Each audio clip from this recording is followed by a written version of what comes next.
Hey guys, today I'm doing a collection video, which if you didn't see my intro to the January, I don't really have a name for it, just like my 31 days of videos.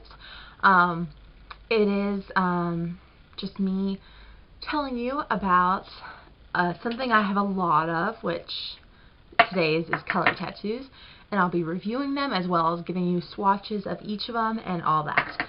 Color tattoos I own in total 10, and I think I do own like most of the ones I want. There might be a few more I'll end up getting because I will probably end up owning all of them. I own a lot of permanent ones as well, some limited edition that were from the fall collection. I don't know if they've released any because I am filming this in December. They might have released more for this year, in which case we'll see if I'll be getting them because I'm trying to do no buy this year, maybe not all year, but like for a little while. We'll see how that works because I have a weakness for color tattoos. Now I mainly do own like the more neutral shades. I own a couple of colorful ones, but for the most part from the main line I own almost all the neutrals except for Audacious Asphalt, which I do want but I don't own at this point because I don't wear a lot of grays. And then from the limited edition line I mostly bought the neutral ones, not the colorful ones that were like out with the mascaras, because they were not actually near me until like later after I'd already kind of gone a little color tattoo crazy. So I'm going to go ahead and start going through which ones I own. I'm going to start with my very favorite, which was the first one I bought, Badge the Bronze. You can see I've used a lot of this one. I found these things actually do dry up pretty fast. I've had this one for about a year now. It's pretty dried up. I don't know if you can tell, but it's starting to get a little, like when I put it on, it gets a little bumpy. I heard you could store these upside down, and that's helped a little, so I've been storing them upside down for a month or two now, and they still are a little dried out, but a little better. So this one started off very like moist, because like I find these color tattoos are kind of like, some of them are very moist, some of them are very dry, some of them are in between.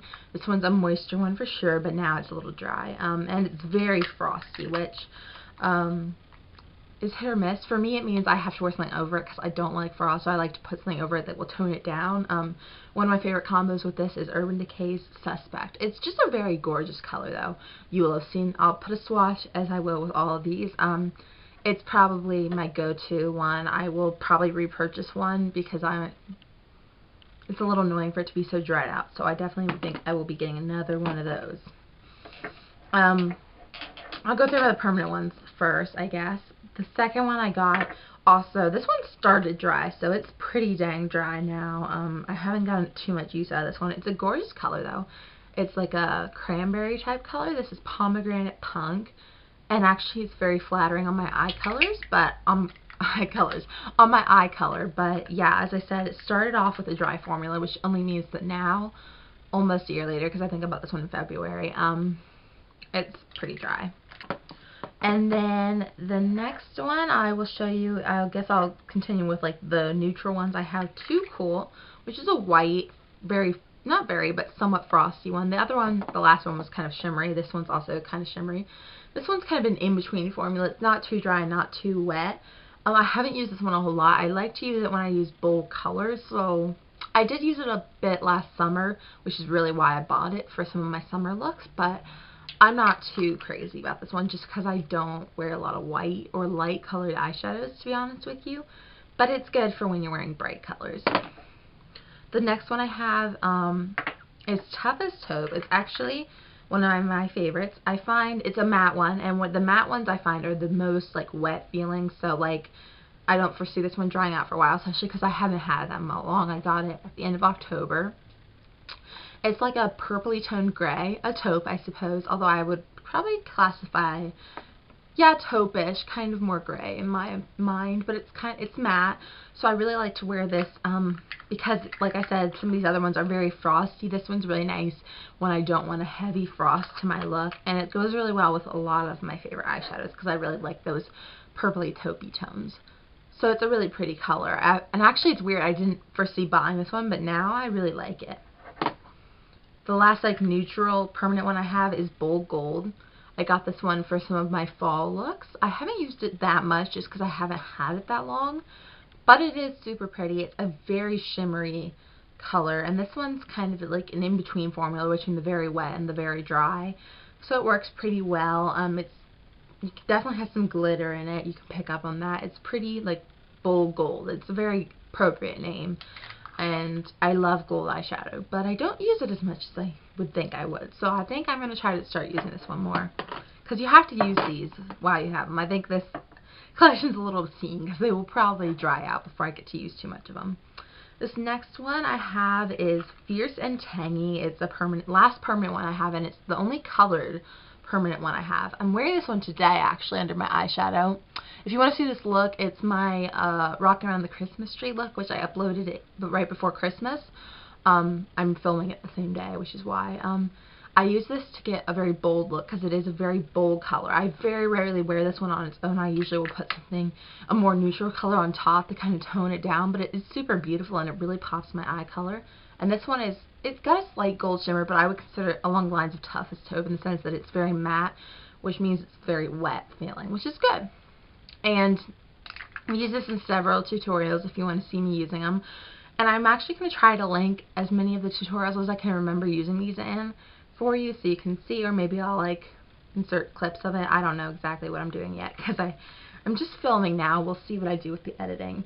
But it's really pretty, a very unique color, which is why I got it, because I don't know of any other colors like this. And I call this one the orange juice one because it looks just like orange juice.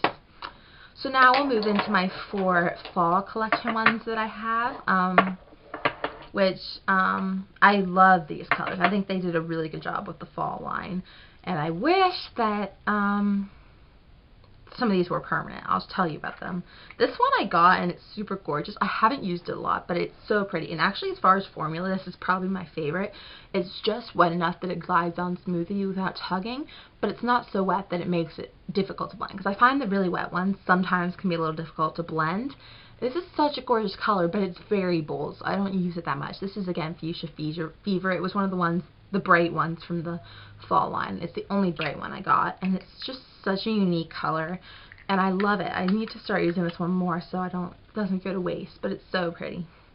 The other 3 I got were just from the neutral fall line. The first one is Mossy Green, and actually when I first got this, I loved the color, but I did not think it was that great quality. Like, this one is very weird. It's very patchy when you put it on, I find. So this is definitely when I put something over, which I put stuff over all of these. I never wear them plain.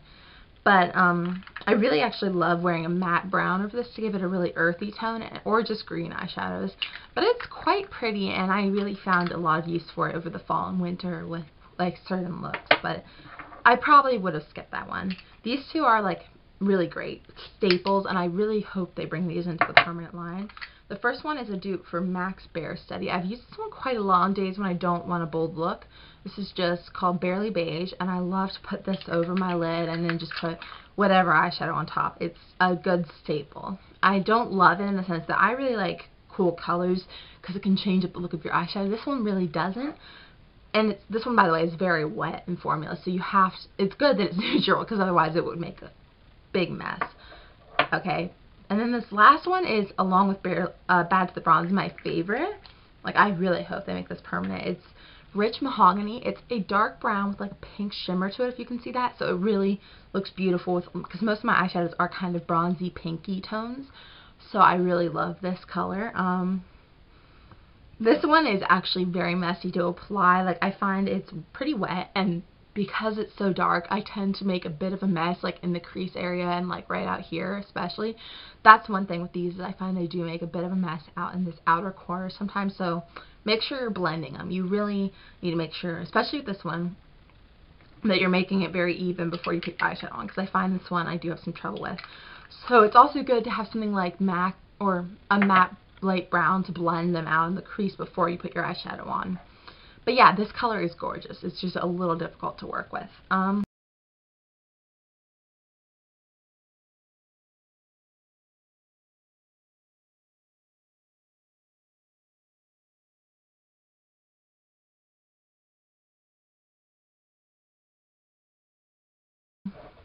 So those are my 10. Let me go through real quick what I think of these. As far as lasting power, they cannot be beat. Like, they bring out your eyeshadow like crazy, and I've never had a problem with my eyeshadow fading or really creasing.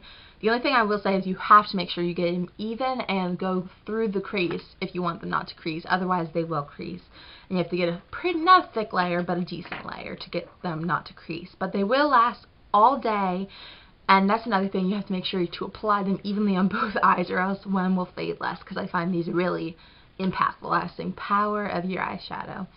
And they really do last as long as you want them to. Like, I actually wore, this is bad, but one time I put one on, wore it, like, I put it on at like 4 p.m., didn't sleep that night, I was at the library all night, and the next morning I decided to just leave my eyeshadow on and keep going throughout my day. So I wore this for like over 24 hours, and it really did work.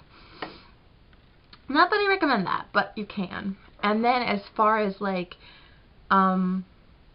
application, I just use my fingers. It can be a little messy, but like, it's just the easiest way. I did buy their little brush that came with their fall line, but what I find I use this for is I will put it in there and go under my lash line to get the same color down there, because I find, you know, using your finger, that can be a bit like a little bit much down there.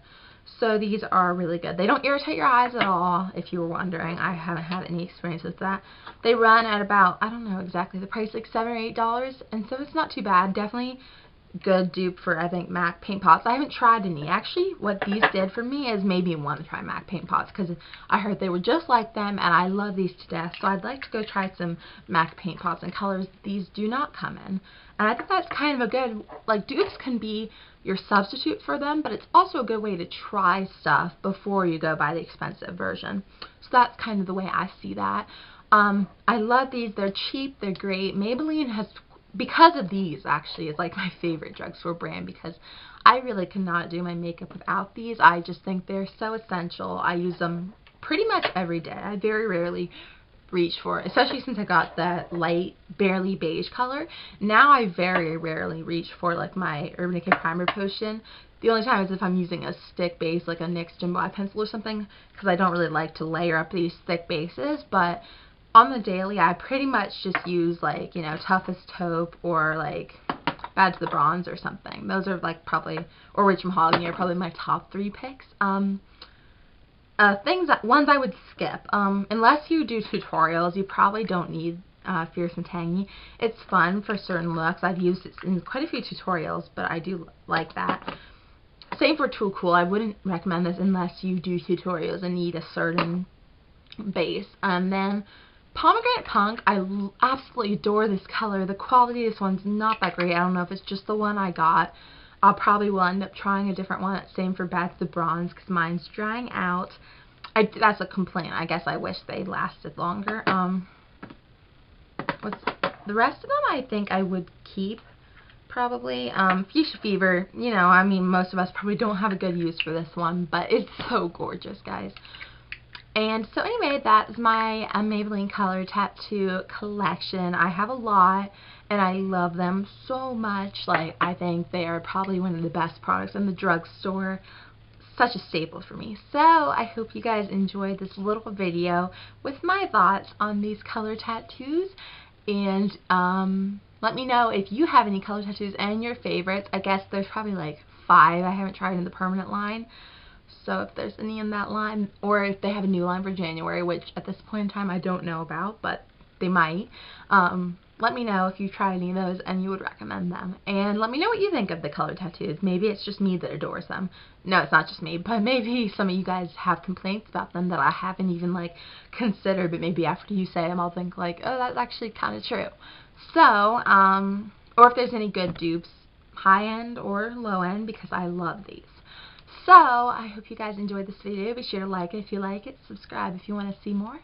And I'll see you very soon. I think I'm going to do a collection video with like some of my lip products as well. So stay tuned for that. I'll see you very soon. Bye-bye.